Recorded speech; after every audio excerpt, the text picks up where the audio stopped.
It's no secret that the beach has tons of hidden and well-known dangers. In my last video, I talked a little bit about safety tips when it comes to sharks and rip currents, and in this video, we're gonna dive deeper into just some more broad spectrum safety tips for keeping you and your family safe. And I'm going to answer that big question as to why I think there's been this increase of shark attacks and other more deadly related water things happening. If you guys are new here, my name is Rachel from Confused Mom. Welcome to my channel. I share baby and toddler product reviews, activities, as well as Montessori at home tips.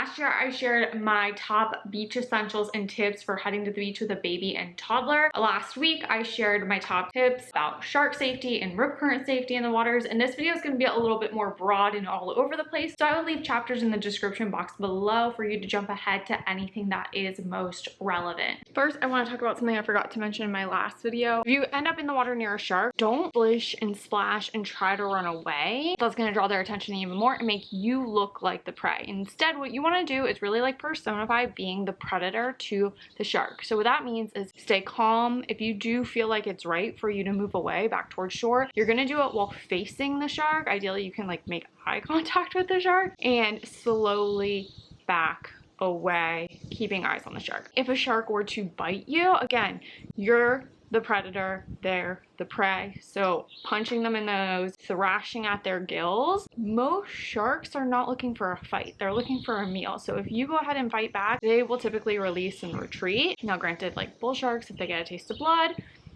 anything could happen. But most sharks that are near shorelines, nurse sharks, hammerheads, they're pretty docile. And then with rip currents, like I mentioned before, but I want to readdress, if the parents are not getting into the water with the kids and staying within arm's reach of the kids in the water, what they'll do is have them keep a boogie board attached to their wrist so the kids have a flotation device with them. God forbid they end up getting pulled out. All that said, in my last video, I said I typically would never recommend bringing a kiddie pool to the beach. I will say if I was going on vacation and this was something I was spending a ton of money on, absolutely bring a beach pool thingy for yourself and your safety and your sanity. All right, some rapid fire beach things I want to address. Number one is going to be know your beach flags and what they mean and set up text alerts for that area. Number two, ideally all adults are present and sober. However, if you have like a large group, make sure you have two adults that are sober. You can take turns because it gets very exhausting watching the kids, and somebody should always be very visually in it watching the kids. But also on that note, I would suggest packing some sort of electrolyte. It is hot out there, and getting dehydrated where you feel woozy and dizzy or get spots in your eyes can be just as dangerous as drinking on the beach. Like I mentioned before, if you're going to be outside all day, I still do recommend wearing protective clothing and hats and tents to protect your skin from the sun first and foremost. However, if you're going to be out there for a really long time, mineral-based sunscreens are still my number one recommendation. And I have a lot of friends that swear by the Sun Buddy for application on kids, where you can put in your favorite sunscreen and it just kind of goes on like a makeup brush, making it really easy. I would also suggest having a first aid kit. If you're going to pack like a big beach bag of stuff, first aid kit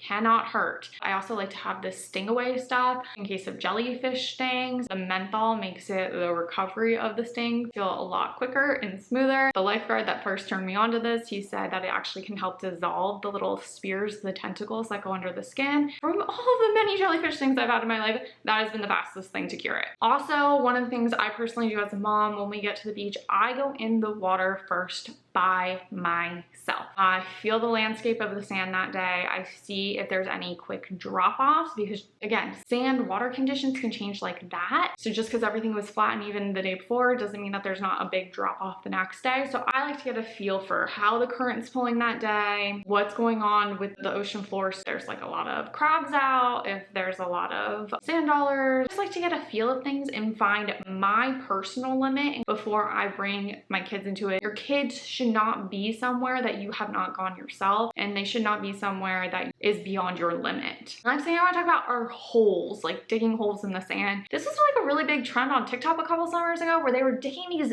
really deep holes and leaving them all over the beaches, and it was driving me crazy. They're really dangerous for sea turtles, but also because people were literally walking in and like falling and hurting their legs and stuff because it was just such a deep fall. But more recently, in February of 2024 this year in Southeast Florida, a 7-year-old girl died in a hole her and her brother were digging on the beach. It was like 5 feet deep. They were able to rescue her brother, but he was still hospitalized. Like I mentioned earlier, sand moves quickly. If you're gonna have like a 5-foot deep hole, then you're gonna need to have like a 20-foot radius so that you have a safe slope going in. It's not that necessarily holes are dangerous in their own right. It has to do with that slope. If it's a hard drop down, that means that sand can come in and pose a big danger. If it's a more gentle slope, if this sand's crumbling in, it's just crumbling in like this. Kind of need to go back to high school algebra here and think things through. Typically what I say, if your kid's head could go into it or like past their shoulders, it's too deep.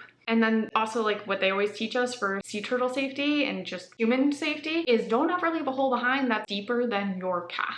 Next, jellyfish, very real thing. Like I mentioned before, stingaway is definitely one of our favorite things to use for that. The other thing that jellyfish are typically in cooler waters, but in warmer waters you get their larvae, which give you like little itchy sea lice bites. I have a couple that are healing on me right now. I don't know if I have any I can show you because they typically happen more like around your bathing suit area because they get trapped in the material.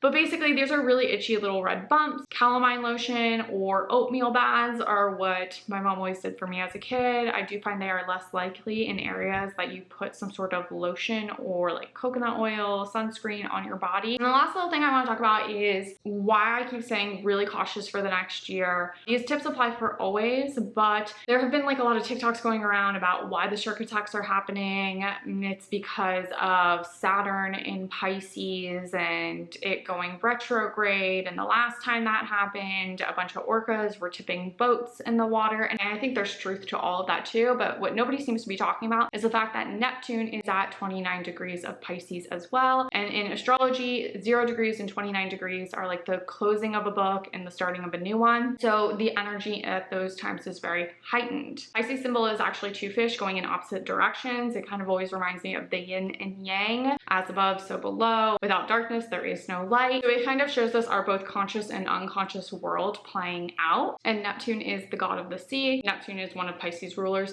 but some people think that these kind of rule all water, not just oceanic waters. What I've also been seeing at the same time that these shark attacks were happening, there was also a lot of flooding happening in the Sarasota, Manatee County area, as well as in Miami-Dade, Broward, Palm Beach County. I think we're definitely going to see a lot of any turbulence happening in our psyches, our unconscious, is going to be shown to us in the material realm. The areas that had the flooding where the roadways were shut down are some of the counties that have had the greatest struggles with the growth of population the last few years, where the traffic has become so bad. That resource is now being even further limited because we have been abusing it. And in Walton County, this year has been extremely contentious over fighting about property lines and territory surrounding beach access points. And what did we end up seeing? We see an aggressive shark fighting for its territory. We've been abusing the beaches in Walton County, and now that access to that has been limited. So that's where the Saturn part of it is coming out, because Saturn's part of limitation and restriction. So we're getting limited access to roadways in those counties, to the beaches in Walton County. So what I'm saying is like as above, so below. Wherever you're seeing these high points of contention, don't be surprised if we're also seeing some tragedies happening around it, because we're being asked to move out of density and integrating our darkness into the light. We're literally needing new solutions to adapt and evolve and work together. We're gonna have to find some new ways of moving forward, I think personally, otherwise we're gonna see some more of these tragedies and whatnot happening. But that's my 2 cents on why this is happening, and it's really sad and unfortunate, and my hearts go out to all of those that have been impacted and the victims. That's kind of just like the things I wanted you guys to be aware of, because I think we're gonna see a lot of crazy energy related to water, whether that's hurricanes, storms, shark attacks over the next year, because that Neptune in Pisces goes all the way until 2025, and then it switches into a 14-year cycle in Aries. Just gonna throw that out there. I would love to hear in the comments below why you think all of these weather related things are happening. Is it the astrology? Is it climate change? Let me know down below if you guys are seeing anything interesting in your area. If you like this video, make sure to give it a thumbs up, share it with a friend, be sure to go back, check out those past beach tip videos. As always, my name is Rachel. Have a good one.